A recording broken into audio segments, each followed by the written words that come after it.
Hi, I'm Steffany Strange. Want to hear something scary?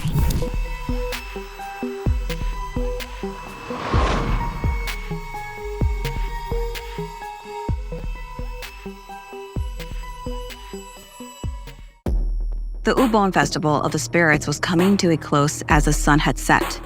The moon shone on Mika and the other teens as they performed a traditional dance to honor their ancestors, who were believed to return to visit their living relatives during this time.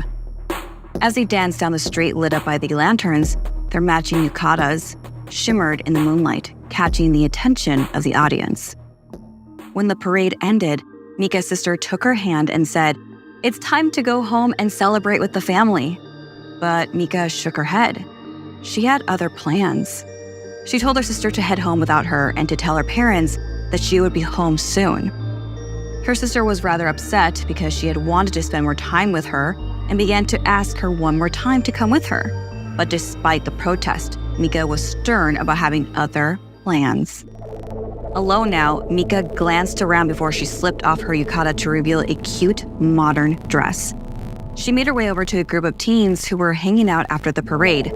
She saw Ren, the hottest guy in school, and his two friends. In addition to their bad behavior, they were frequently suspended from school. Well, here you are," Ren grinned. "I thought you weren't going to show." Mika's heart raced at his attention, but her expression turned to concern when Ren announced that they were heading to the graveyard to summon ghosts. Having celebrated Obon, the festival for spirits, on the same night, it was believed they should not disturb or offend the spirits in any way.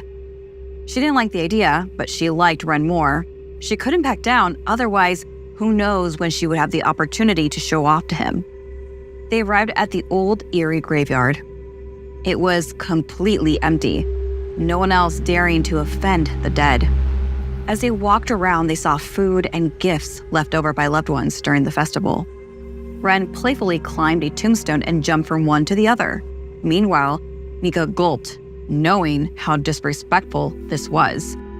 "Stay cool," she told herself.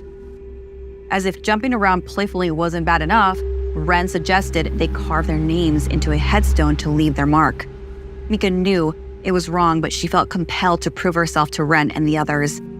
She cautiously took the pocket knife Ren whipped out, trying to etch her name as lightly as possible, thinking to herself, "Okay, maybe if I do this one thing, it won't be as bad to the spirits." And all of a sudden, a cold breeze surrounded them, and a creepy vibe took over the graveyard. A march of restless and annoyed spirits appeared, glowing with an eerie light. Panic struck Mika and the others, and they attempted to get out of there. But each time they managed to break free, they were dragged back into the graveyard by a supernatural force. While the angry spirits had Ren's body pinned to the ground, his two friends managed to get away, leaving Ren behind, screaming in fear. Mika knew she had to act fast as she hurried over to the gate. She had behaved terribly this far, and it wasn't like her. She let her need to impress Ren cloud her judgment. She reached to the edge of the gate, then turned back to try to rescue Ren. But the spirit's grip on him was too strong. She could do nothing as she watched him slowly being strangled. Desperation surged within her as she became overpowered and was slowly dragged by these invisible hands over towards Ren. Then, suddenly, in the distance, she saw her little sister outside the gates. "No!" Mika screamed, trying to warn her sister to stay away from the evil spirits. As if a guardian angel had heard her plea, her grandmother, her Sobo, appeared at the edge of the graveyard. Her Sobo was a wise woman deeply connected to and familiar with the ways of the afterlife. She calmly approached them and began chanting ancient incantations. The spirits let go of Mika for a moment, and she was able to escape. With tears in her eyes, she reached out to save Ren, but it was too late. The spirits had claimed him for their own. Mika's Sobo continued her ritual, soothing the enraged ancestors and allowing them to return to their resting place. The graveyard gradually fell silent, and soon the only sound that remained was Mika's sobs. Mika's sister had followed her that night, and when she saw the teens heading into the graveyard, she bolted to tell her Sobo that Mika needed her help. In the aftermath of the night, Mika found herself forever changed. She performed every year with her dance group in the Obon festival, and as they swayed and twirled, they felt the presence of their ancestors watching over them, guiding their steps in an internal dance that bridged the gap between the living and the dead. Most would find this peaceful, but remember, what Mika saw and experienced was far from normal. She is still traumatized by the screams and horror on that awful night. She suddenly realized the value of the age-old traditions and rituals going forward, but she wished more than ever it did not come at the price with a human life.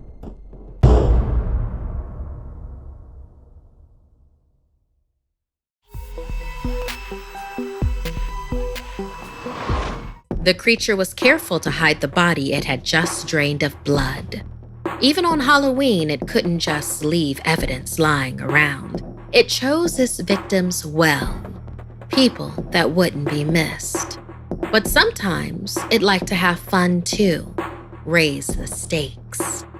The nightmarish creature of the night smiled, looking at the crumpled party invitation. Time for the games to begin.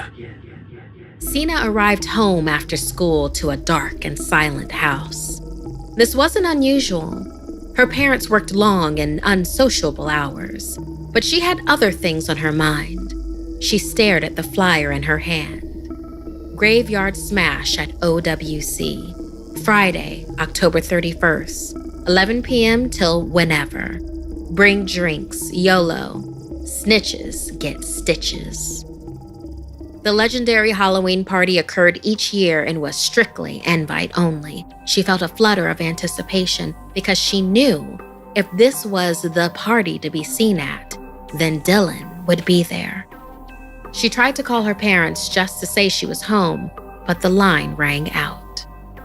The party was the talk of school the following day. As she sat at her desk, Sina felt her cell vibrate in her pocket. Job not finished.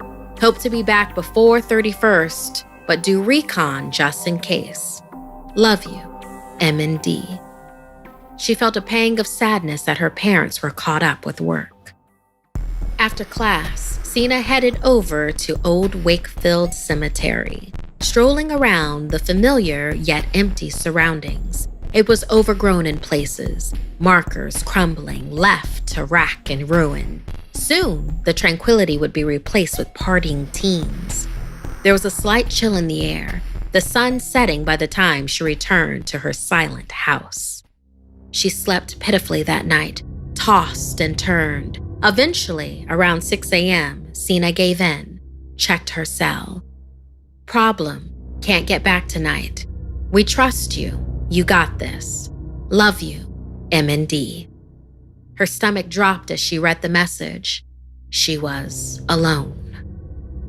There was an element of excitement in the air as she wandered back home after school.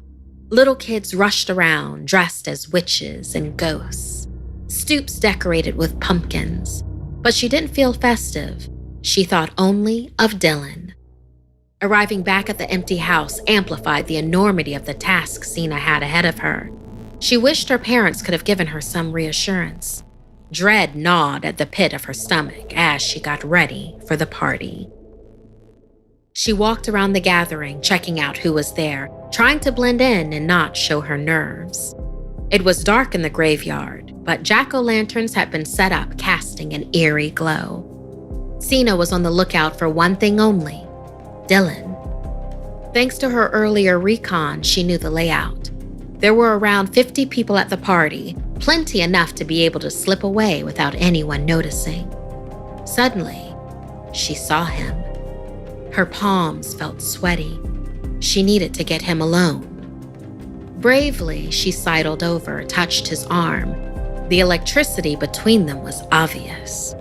He grinned, nodding his head in the direction of one of the gravestones at the edge of the party perimeter. "Shall we?" She smiled nervously, doing her best to hide her nausea.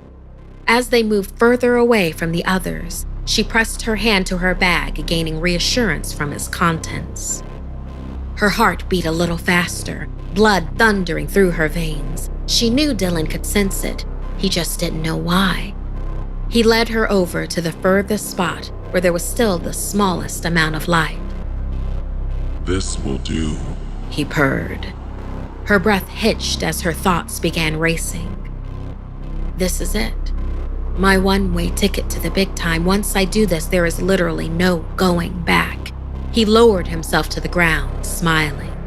Sina inhaled as she bent down, heart pounding. She whipped the stake from her bag and deftly plunged it straight into his chest.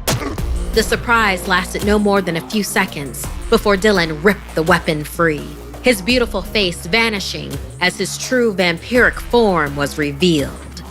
Fangs protruded from his mouth, and he snarled at her, attempting to reach her neck. She knew he'd rip out her throat in a flash if he got close enough. Sina quickly pulled the crucifix from under her shirt, and he hissed, repelled by the object. Then, without a word, he disappeared into the darkness. What had she done? Somehow she'd missed his heart. Her hands were shaking. Her head felt like it might explode. Her first ever hunt, and she had failed. The severe repercussions of her failure she would learn all too soon. To be continued.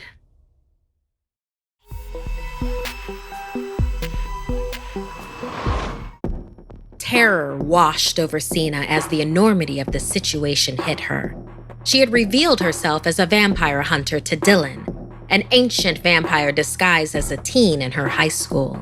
But she had failed to stake that vampire directly through the heart.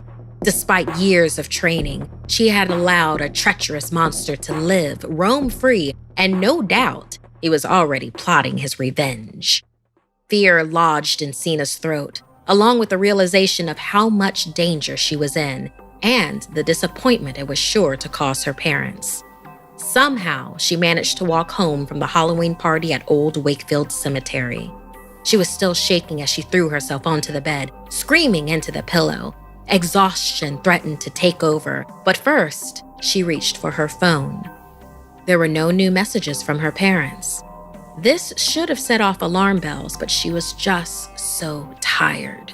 As she typed out a quick text to them, "I failed. I'm so sorry. I need you. Are you almost done? C." Instantly, she looked at the screen.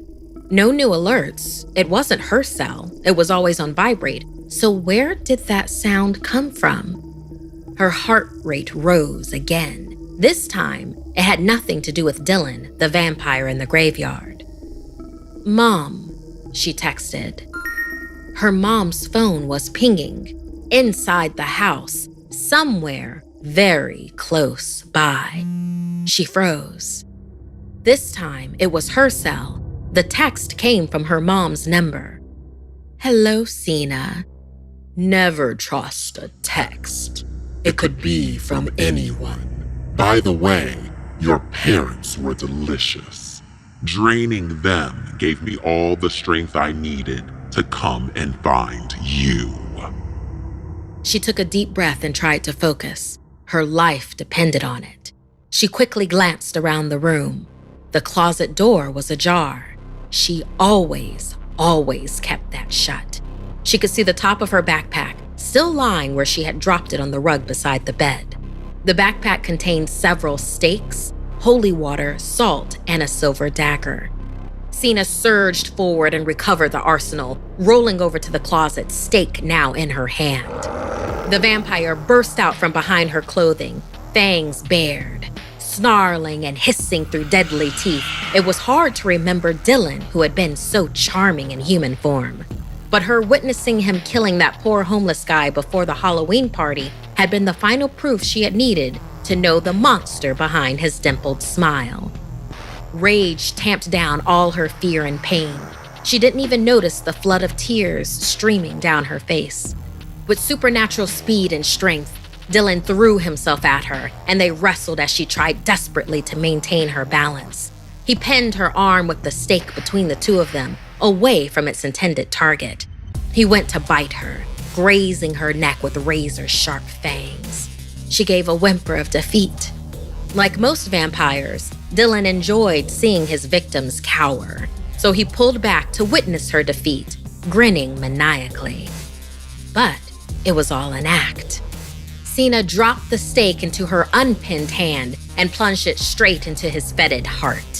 This time, it was a direct hit, and the ancient beast who had murdered her parents gave a single gasp before its shell of skin turned black with rot and exploded into a cloud of rancid dust. Now, Sina could mourn her dear parents' demise, but also be strengthened by the fact that this would be a Halloween she would never forget. Her first Halloween as a true monster hunter. Thanks so much for listening. Like and share if this video gave you the chills. And don't forget to subscribe and turn on the bell for notifications. See you next time.